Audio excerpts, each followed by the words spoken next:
Ngayon naman meron ako ditong butter, black pepper, garlic powder,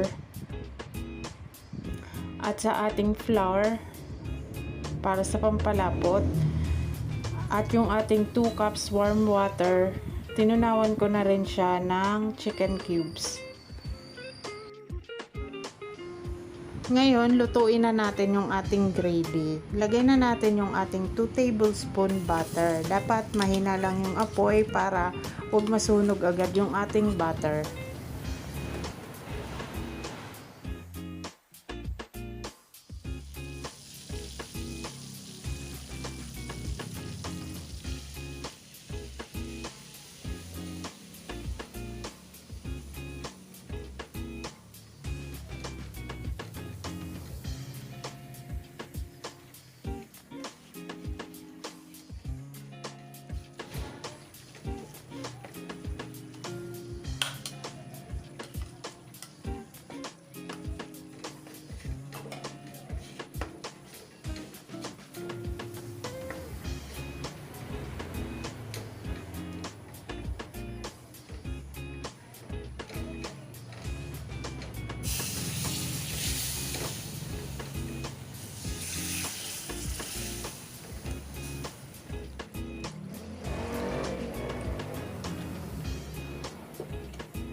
So, binabad ko rin po pala yung ating chicken sa ating mixture ng 30 minutes bago natin siya ipiprito.